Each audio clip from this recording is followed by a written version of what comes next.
dangers of a totalitarian government are alluded to throughout George Orwell's 1984. The novel follows the victims of deteriorated London in a superstate known as Oceania.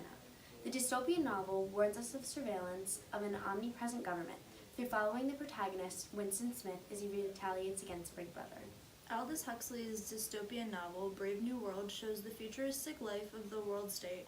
The government controls them through the use of drugs, conditioning, and manipulation.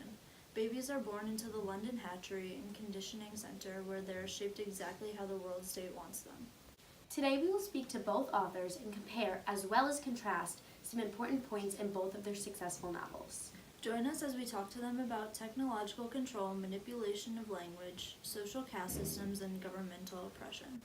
Please welcome George Orwell and Aldous Huxley.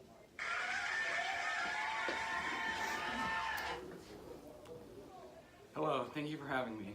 Hello, nice to meet you. Thank you so much for joining us. Both of you have successful books. I'm very proud of the successfulness of my novel. As I wrote Brave New World, I wanted to foreshadow to the readers some of the possibilities of what future society may be like, by taking into account some of the social issues now and developing them into what the world state society is based off of. Aldous, how is the caste system important to your society from which you created through your novel? The social caste system is vital to the stability of the world state society. It creates separation of the people by splitting the population into castes. The system helps to show people some of the so-called inferior qualities that humans have.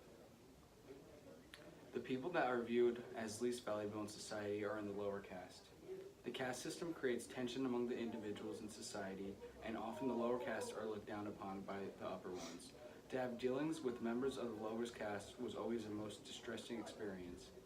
These people have no choice of what caste they are put in. It is decided by scientists in the lab, and the embryos are modified and engineered into what caste they are being developed to. In Orwell, how does the caste system differ through 1984? Well, in Oceania, the caste system is what helped the party and Big Brother live. The low-class individuals, also known as the proles. The lower class is essential in the caste system because it helps distinguish the weak of society, accentuates the upper and middle classes. In my writing, I mentioned through Winston is that the hope lies in the proles, even though they're at the bottom of the caste system. The society they live in is structured by a three-class caste system, with the inner and outer parties as well as the proles. Huxley's novel uses tension and arrogance between the different levels of the caste, which differs from the caste system in my novel. It is known both of your novels contain manipulation through the government. What forms are expressed through the world state? Manipulation of language is vital for the functionality of the world state. They often use the principle of sleep teaching, or hypnopedia. This is how the government molds the people into believing what the government wants them to believe.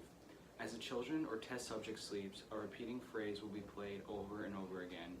This then causes the phrase to be forever ingrained into their minds. This is how the government manipulates what the people know and what they don't know. It also helps to ingrain the ideology of the world state into their minds. Orwell, what forms of manipulation are seen in 1984? Well, in my novel, Newspeak was a form of manipulation through language that had its parts in controlling the citizens. The party was able to manipulate the people by eliminating all negative terms in their language in order to prevent opposition to the government. Language has a heavy influence on thought and how someone expresses their ideas. In totalitarian systems, language is used to restrict ideas, so I made sure to include this into the world of Oceania. My novel, as well as Huxley's, both use manipulation as a way to control the citizens. In your novel, where do we see governmental oppression? Governmental oppression is used in nearly every aspect of the world state society. This is the controller. This is its fortune. The government influences its citizens before they are even fully formed embryos. The use of drugs such as soma causes people to be emotionless and have no original thought because they have full reliance on their government because they don't know how to function without the help of drugs. There are many drugs and types of conditioning that is used in the world state. Things such as pregnancy substitutes. This gives the benefits of being pregnant without actually being pregnant. Feelies, a movie where the viewers can actually feel the emotions and actions playing out on the screen.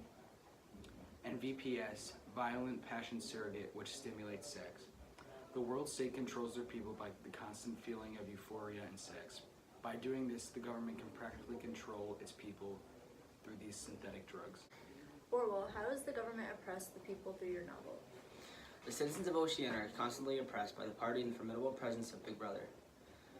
Through newspeak, telescreens, and tight restrictions, the people are kept suppressed, which helps keep the government running correctly. Once the people of a state are being oppressed by the government, it is very difficult to escape and oppose them.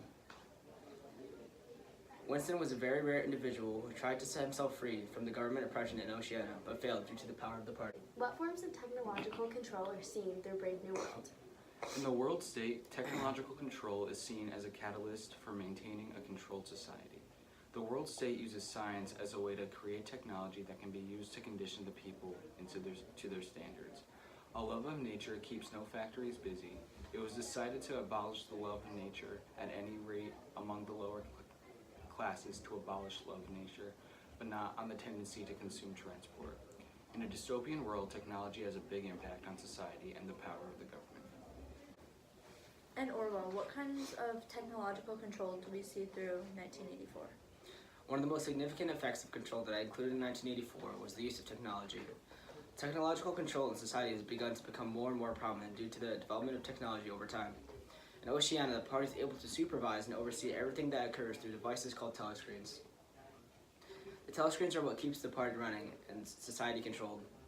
Every single action of an individual is monitored through the screens, which makes it extremely difficult to have an individual independence in thought. We at LNN thank you both for being a part of this interview today and discussing each of your highly acclaimed novels. Thank you. Thank you. Thank you. Thank you for tuning in to LNN, and we'll see you next week.